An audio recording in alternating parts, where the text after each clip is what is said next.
Hello, this is the BBC News with Fiona MacDonald. President Trump says he's furious at Russia's continued bombardment of Ukrainian cities and is considering imposing further sanctions. He said successive nights of deadly airstrikes had come in the middle of talks and he was not happy. Tom Bailey reports.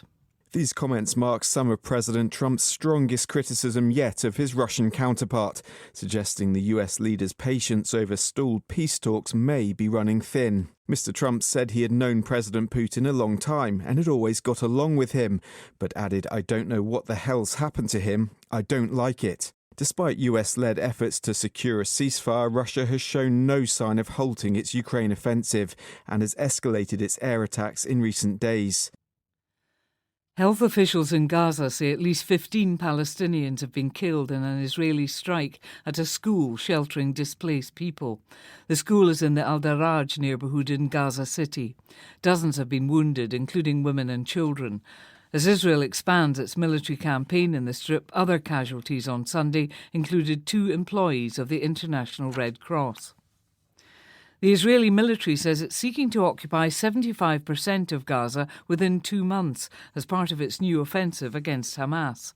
It's poised to launch a ground assault with the tens of thousands of troops it's deployed to the territory. Meta Tsikrika has the details. When the IDF launches its expanded ground operation, Gaza's 2 million inhabitants will be herded into an area amounting to just a quarter of the territory.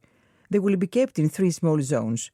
A new so-called safe zone in Al-Mawasi on the southern coast, a strip of land in Deir al-Bala and Nuseirat in central Gaza, and in the center of Gaza City. The Israeli media is reporting that the IDF's focus is now less on eliminating Hamas fighters and instead on capturing territory and destroying the group's infrastructure.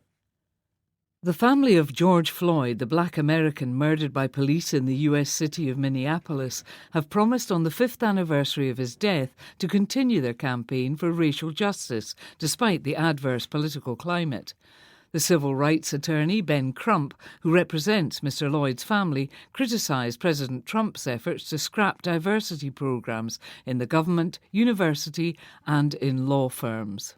Despite efforts by the Department of Justice to minimize and roll back the incremental progress we made after the killing of George Floyd, their efforts to have the world unsee what we saw on this day 5 years ago will not be judged kindly by history.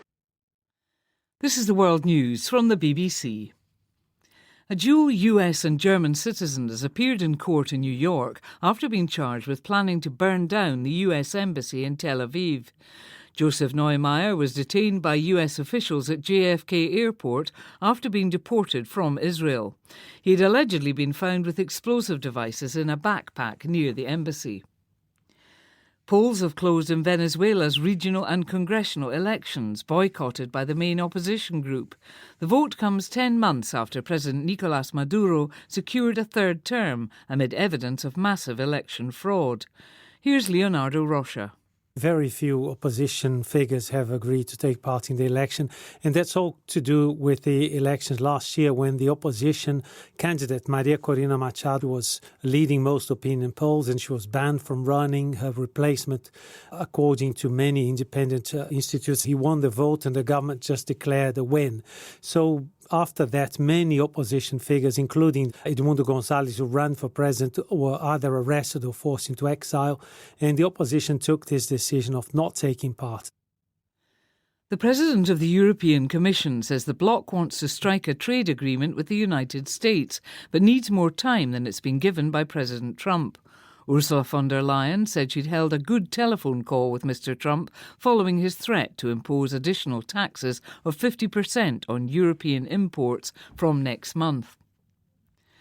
The tennis star Rafael Nadal has been given a rousing reception at a ceremony honouring his record-breaking career on the first day of this year's French Open. The 38-year-old, who dominated the tournament for close to 2 decades, was overcome by emotion as fans and fellow players packed the main show court for the tribute.